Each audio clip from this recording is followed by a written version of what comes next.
जय हिंद साथियों, class 12th history subject का most important viral subjective question लेकर के आ चुका हूं। सबसे पहले मैं आप सभी को बताना चाहूंगा कि पार्ट 1 वीडियो में मैं आप लोगों को बताया था कि हिस्ट्री की संपूर्ण जानकारी, जहां पे आप लोगों को बताया था कि हिस्ट्री में आप कैसे 95% नंबर ला सकते हैं, यानी कि हिस्ट्री में 95 प्लस नंबर आप लोग को कैसे आएगा। इसके अलावा हिस्ट्री की कॉपी 2026 बोर्ड एग्जाम में कैसे लिखेंगे। साथ ही उसके बाद दूसरा वीडियो मैंने आप लोग को जो हिस्ट्री का फर्स्ट चैप्टर है उसका जितने भी वीवीआई ऑब्जेक्टिव क्वेश्चन है वो लेकर के मैंने आप लोग को दे दिया।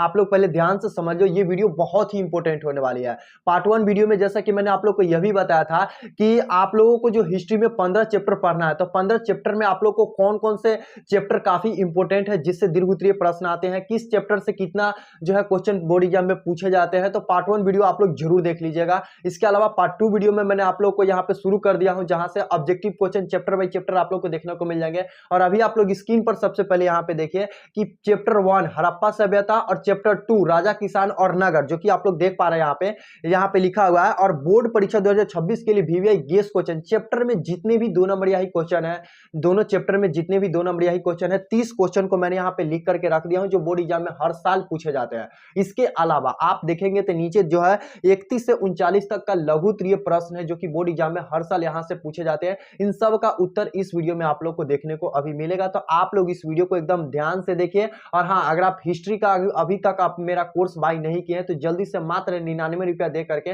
आप मेरा हिस्ट्री का कोर्स बाय कर लेते हैं, जहां पे आप लोग को इसका कंप्लीट पूरा जो है नोट्स आप लोग को प्रोवाइड कर दिया जाएगा चैप्टर बाय चैप्टर। और साथ ही वीवीआई गेस क्वेश्चन जो 1000 ऑब्जेक्टिव क्वेश्चन जो मैंने डाला हूं अपने सौम्या क्लासेस एप्लीकेशन पे जाकर के आप लोग को डाउनलोड करके वहां से मेरा हिस्ट्री कोर्स बाय कर लीजिएगा, तो सारा डिटेल मिल जाएंगे। तो अभी जल्दी से फटाफट ये दिए गए नंबर पे भी आप कांटेक्ट कर सकते हैं। तो चलिए इस वीडियो को शुरू करते हैं। और हिस्ट्री के जो यहाँ पे जितने भी मैं सब्जेक्टिव क्वेश्चन आप लोग को देने जा रहा हूं उसको ध्यान से सुनिएगा, ध्यान से देखिएगा। और आप लोगों को जो है यहाँ पे कॉपी कलम निकाल करके लिख भी लेना है। 12th हिस्ट्री में हमें 3 बुक पढ़ना पड़ता है। थोड़ा सा मैं आप लोग को बता रहा हूँ, उसको ध्यान से सुनिएगा और ध्यान से समझिएगा।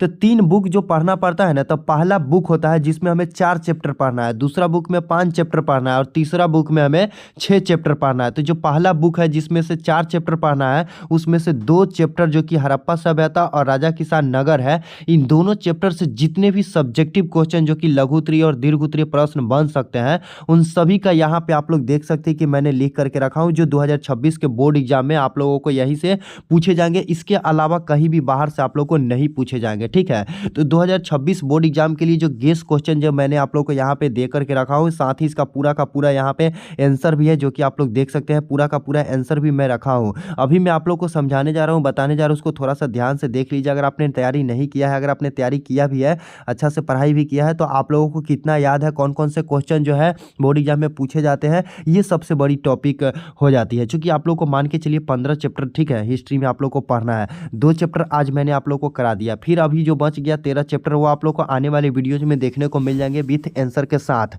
तो मान के चलिए जो मैं आप लोग को सब्जेक्टिव जो 50 नंबर जो है मैं आप लोग को तो पूरा ऐसे ही करा दूंगा। उसके बाद जो 1000 जो ऑब्जेक्टिव जो क्वेश्चन दे रहा हूँ वीवीआई ऑब्जेक्टिव क्वेश्चन, वो से दोस्तों आप लोग को करा दूंगा। तो आप लोग का हिस्ट्री 100 नंबर तो एकदम आसानी से आ जाएगा। बस आप मेरे वीडियो के साथ बने रहिए, चैनल को सब्सक्राइब करके खाली रख लीजिए और अपने दोस्त लोग के साथ भी शेयर कर लीजिएगा। तो चलिए वीडियो को शुरू कर लेते हैं। सबसे पहले आप लोग देखिए कि यहाँ पे 2 चैप्टर जो हड़प्पा सभ्यता और राजा किसान नगर है, जिससे पहला क्वेश्चन आता है कि सिंधु घाटी सभ्यता को विस्तार से वर्णन करें। कितने बार ये क्वेश्चन पूछा गया है, ठीक है, बोर्ड एग्जाम में।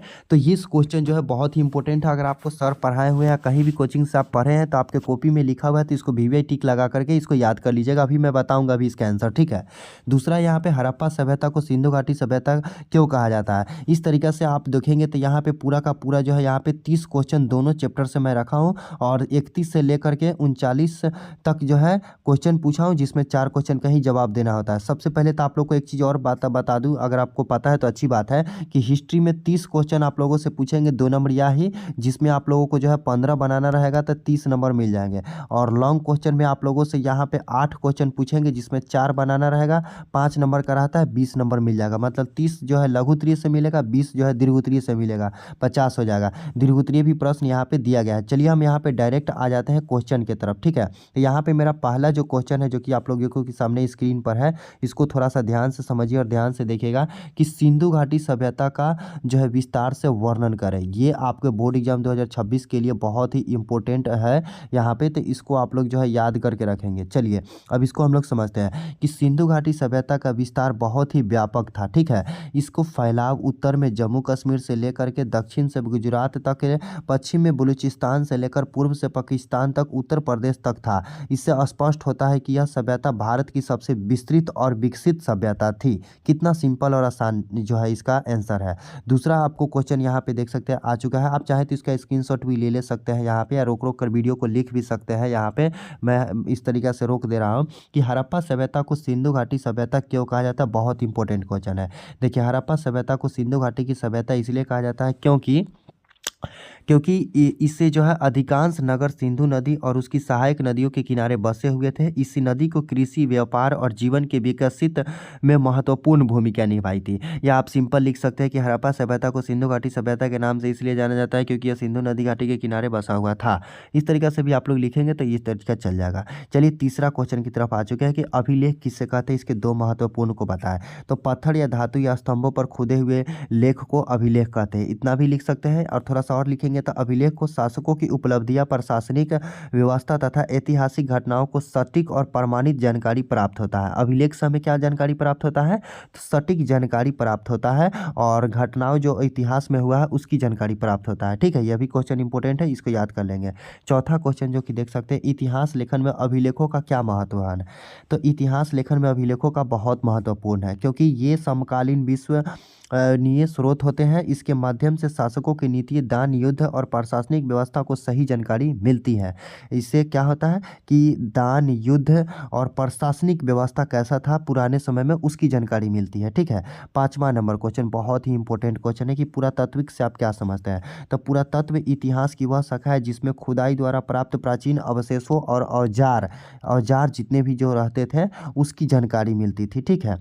बर्तन, मकान, मूर्तियाँ अध्ययन किया जाता था। इससे प्राचीन सभ्यताओं में जीवन और संस्कृति की जानकारी मिलती है। कह सकते हैं कि जो है यहाँ पे जो क्वेश्चन आप लोगों से जो ये क्वेश्चन पूछा गया है बहुत ही इंपॉर्टेंट है कि पुरातत्व से क्या समझते हैं। तब प्राचीन समय में जितने भी खुदाई के माध्यम से जो समय निकलते थे, यानी कि जो जिसको अध्ययन किया जाता था उसी को कहते हैं, ठीक है। अब नेक्स्ट क्वेश्चन जो कि आप लोग के सामने है कि कार्बन 14 विधि क्या था। बहुत ही इंपॉर्टेंट क्वेश्चन 2026 के लिए है, इसको ध्यान से देखिए। आप लोग रोक करके वीडियो को लिख भी सकते हैं कॉपी में चाहे तो कार्बन 14 विधि अगर आपसे पूछा जाएगा तो कार्बन 14 विधि को कैसे जवाब देंगे कि कार्बन 14 विधि एक वैज्ञानिक पद्धति होता है जिससे द्वारा प्राचीन वस्तुओं की आयु ज्ञात की जाती है। यानी कि कार्बन 14 विधि एक ऐसी विधि होती है जिसके माध्यम से हम ये पता लगाते हैं कि इतिहास में जो विदित घटनाएं जो हुई थी उसमें जो सामान मिलती है तो वो कितने पुराना है।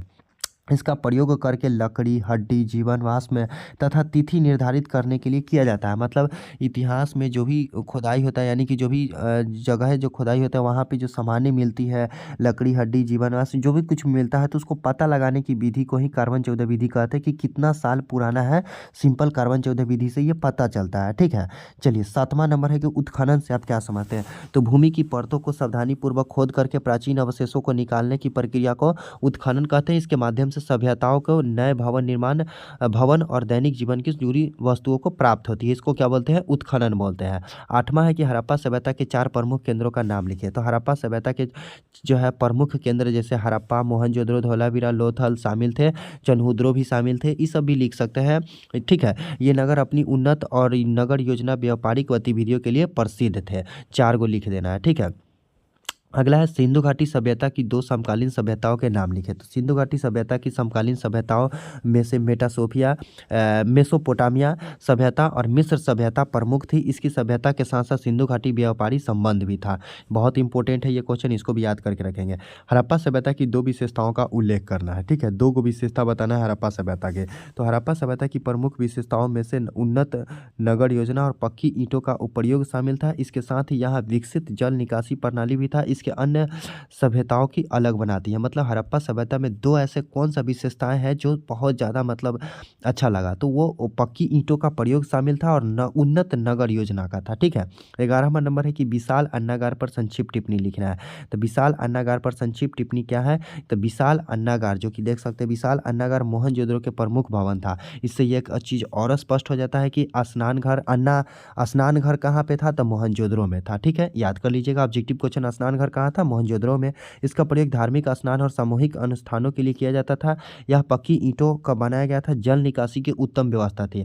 तो अब पूछा जाएगा कि हड़प्पा सभ्यता में जल निकासी की कैसा व्यवस्था था? तो उत्तम व्यवस्था था। ठीक है, अगला क्वेश्चन बहुत ही इंपॉर्टेंट है, 15वां नंबर की, मोहनजोदड़ो का विशाल स्नानघर जो है स्नानागार का वर्णन करें। तो मोहनजोदड़ो में विशाल जो है स्नानागार आयताकार था। सबसे पहले तो कैसा था? आयताकार था। इसके चारों ओर कमरे बने हुए थे। स्नानघर में पानी भरने की निकालने की उत्तम व्यवस्था थी, जिसमें हड़प्पा वासियों को स्वच्छ और धार्मिक भावनाओं का पता चलता है। ठीक है, 15वां नंबर है कि 13वां नंबर है कि लोथल कहाँ स्थित था? तो लोथल सबसे पहले गुजरात में स्थित था। एग्जाम्पल क्वेश्चन बन गया।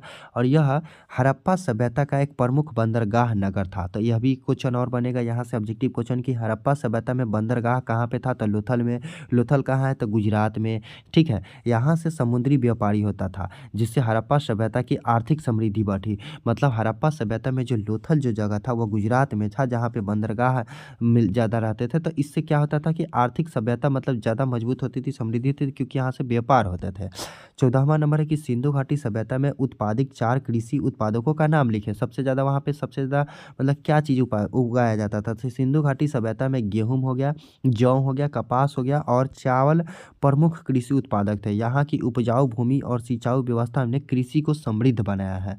तो सबसे ज़्यादा अगर पूछा जाए कि इस सिंधु घाटी सभ्यता में क्या हुआ था, तो गेहूं और जौ याद रखिएगा ज़्यादातर। ठीक है, नेक्स्ट है कि हड़प्पा कालीन सिंचाई के दो यहाँ पे साधनों के उल्लेख करना है। सिंचाई के साधन क्या था? तो हड़प्पा कालीन में सिंचाई के प्रमुख साधन कुआं, नहर था।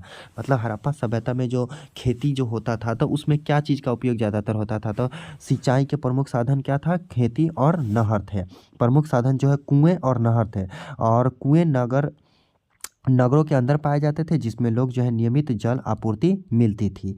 ठीक है, 16वां नंबर है कि सिंधु घाटी सभ्यता की जल निकासी प्रणाली की 2 विशेषताएं लिखे। तो यहाँ की जल निकासी प्रणाली अत्यंत विकसित थी। नालियों पक्की ईंटों से बनी होती थी और अधिकतर ढकी हुई थी, जिसके गंदी पानी का नगर से बाहर निकाला जाता था। ये सारे क्वेश्चंस को आप लोग स्क्रीनशॉट या वीडियो को रोक करके आप लोग लिख सकते हैं। बहुत ही इंपॉर्टेंट है यहाँ पे आप सभी लोगों के लिए।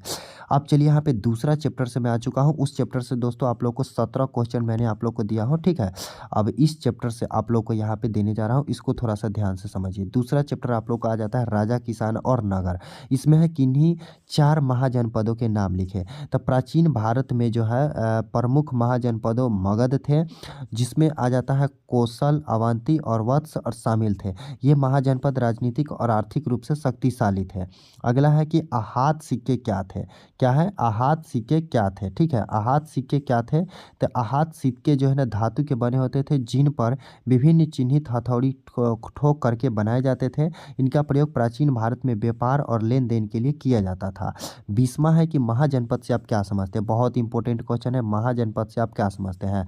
महाजनपद बड़े और शक्तिशाली राज्य होते हैं। इनके सुव्यवस्थित प्रशासन, अस्थायी और सेना कर व्यवस्था थी। ये प्राचीन भारत की राजनीतिक विकसित के प्रतीक थे। ठीक है, अगला है फाहियान कौन थे? देखिए फाहियान कौन थे? तो फाहियान वो जो थे वो भारत कब आया था? तो फाहियान एक चीनी बौद्धिक यात्री थे। ऑब्जेक्टिव क्वेश्चन बन जाएगा कि फाहियान कौन थे? तो एक चीनी बौद्धिक यात्री थे। वह गुप्त काल में बौद्ध धर्म के अध्ययन करने भारत आया था। यहाँ से देखिए ऑब्जेक्टिव क्वेश्चन एक और बन जाएगा कि फाहियान जो है कौन से काल में आया था? तो गुप्त काल में आया था। क्या चीज़ के लिए? बौद्ध धर्म के अध्ययन करने आया था, भारत आया था। फाहियान लगभग 5वीं शताब्दी ईस्वी में भारत आया था। कौन से शताब्दी में आया था? 5वीं शताब्दी में आया था। उसने भारत की सामाजिक, धार्मिक और प्रशासनिक स्थिति के विस्तृत से वर्णन किया था। ठीक है, ब्राह्मी और खरोष्टी लिपि में अंतर बताइए। तो ब्राह्मी लिपि बाएं से दाएं ओर लिखी जाती थी, जबकि खरोष्टी लिपि दाएं से बाएं ओर लिखी जाती थी। ब्राह्मी लिपि का प्रयोग भारत में अधिकांश भागों में किया जाता है। ठीक है, अगला जो इसमें होता है कि जबकि खरोष्टी लिपि को उत्तर भारत में जो है प्रचलित है। नेक्स्ट क्वेश्चन जो कि आप लोग देख सकते हैं कि 23वां क्वेश्चन है कि गुप्त काल के 2 प्रमुख अभिलेखों का नाम लिखे। तो गुप्त काल के प्रमुख अभिलेखों में इलाहाबाद जो है हो गया स्तंभ लेख और एरन अभिलेख प्रमुख है। इलाहाबाद स्तंभ लेख के समुद्रगुप्त उपलब्धियों को जानकारी जो है मिलती थी, जबकि एरन अभिलेख में गुप्त काल प्रशासनिक का ज्ञान मिलता है। बहुत ही इंपॉर्टेंट है। 24वां नंबर, मध्यकालीन इतिहास के प्रमुख स्रोतों का उल्लेख करें। मध्यकालीन इतिहास के प्रमुख स्रोत फारसी हो गया इतिहास जो है ग्रंथ है, और उसके बाद शाही फरमान, यात्रियों के विवरण और अभिलेख शामिल है। इस स्रोतों के इस काल की राजनीतिक, सामाजिक और धार्मिक स्थिति की जानकारी मिलती है। नेक्स्ट क्वेश्चन है आप लोग के सामने कि मध्यकालीन काल का सत्यापता की संक्षिप्त वर्णन करें। तो मध्यकाल में काला सत्यापत्य का विकसित हुआ था। मध्यकाल में पूछा जा सकता है कि स्थापत्य का विकास कब हुआ था, तो मध्यकाल में। इस काल में मस्जिद, मकबरे, किले और महल बनाए जाते। ताजमहल, कुतुब मीनार और लाल किला इसी काल के जो है स्थापत्य कला के उत्कृष्ट उदाहरण है।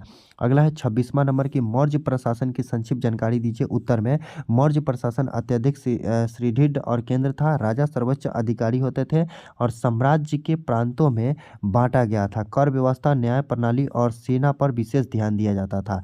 इस तरीका से अगर देखा जाए तो आप लोगों को सारा जो है सब्जेक्टिव क्वेश्चन इस प्रकार से दिया गया है।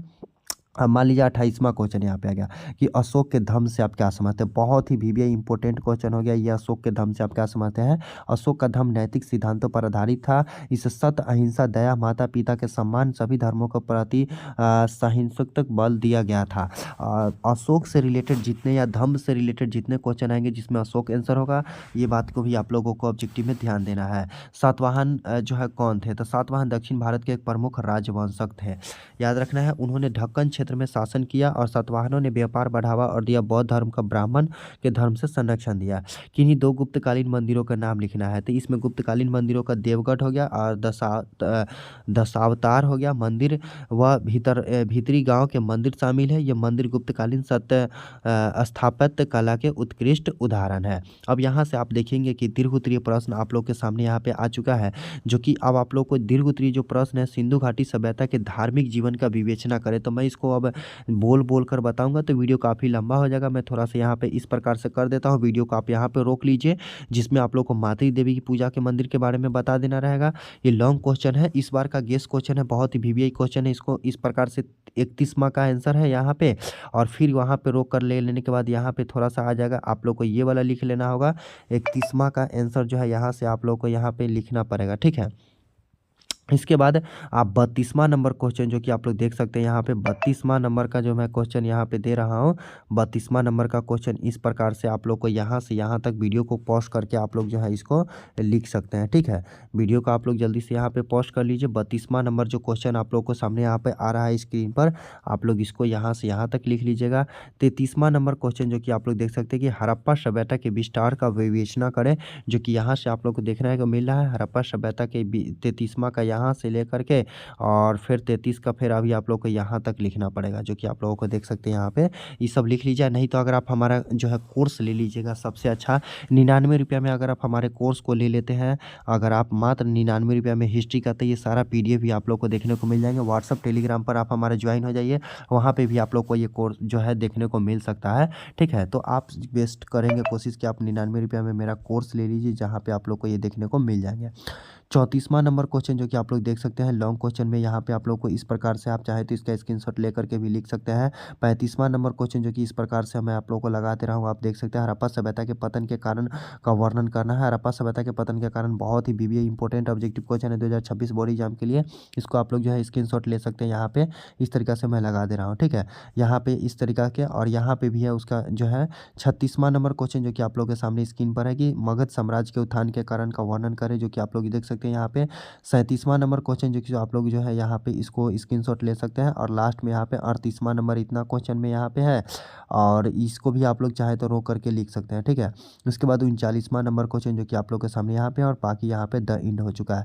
तो इस तरीके से सारे क्वेश्चंस को मैंने आप लोग को बता दिया। अगर सबको पढ़ करके बताऊंगा तो वीडियो काफ़ी ज़्यादा लंबा हो जाएगी। उम्मीद है कि आप लोग को ये समझ में आ चुका होगा। और बाकी आप लोग हमारा 99 रुपये में मात्र कोर्स खरीदेंगे, हो सकता है कि अगर आप लेट से देख रहे हैं तो उस कोर्स का दाम भी बढ़ गया होगा। तो जल्दी से जा करके आप लोग जो है मेरा हिस्ट्री का, अगर आपको 95% नंबर लाना है तो आप लोगों को जो 95 प्लस चाहिए हिस्ट्री में, तो मेरा कोर्स जो है जल्दी से ज्वाइन कर लीजिए। दिएगा व्हाट्सअप नंबर जो कि मेरा 82 28 00 71 72 पर आप हमें मैसेज कर दीजिए, और जाकर हिस्ट्री के जो है कोर्स में जल्दी से ज्वाइन कर लीजिए, जिससे आप लोगों को सारे सब्जेक्ट का PDF आंसर के साथ और 1000 ऑब्जेक्टिव क्वेश्चन के साथ आप लोग को देखने को मिल जाएंगे। आई होप कि आप लोग को समझ में आ गया होगा। नेक्स्ट जो मेरा पार्ट 2 वीडियो इसका आएगा, और जो है नेक्स्ट वीडियो आएगा जिसमें आप लोग को जो है इसका 3 और 4 चैप्टर का लेकर के आने वाला हूँ। और इस तरीक़ा से अगर आप मेरा जो है लेट से वीडियो देख रहे हैं तो हो सकता है 3-4 अपलोड भी होगा, 5-6 सब 15 तक जो है आप लोग का चैप्टर का सारा वीडियो अपलोड हो गया। जाकर के मेरे चैनल पर देखिए, प्लेलिस्ट को चेक करिए, वीडियो को कमेंट सेक्शन को आप लोग चेक कर सकते हैं। वीडियो अच्छी लगी तो उसको लाइक करके, चैनल पर नया तो चैनल को सब्सक्राइब जरूर कर लीजिएगा। चलिए मिलते हैं नेक्स्ट वीडियो में एक नए टॉपिक के साथ, तब तक के लिए जय हिंद।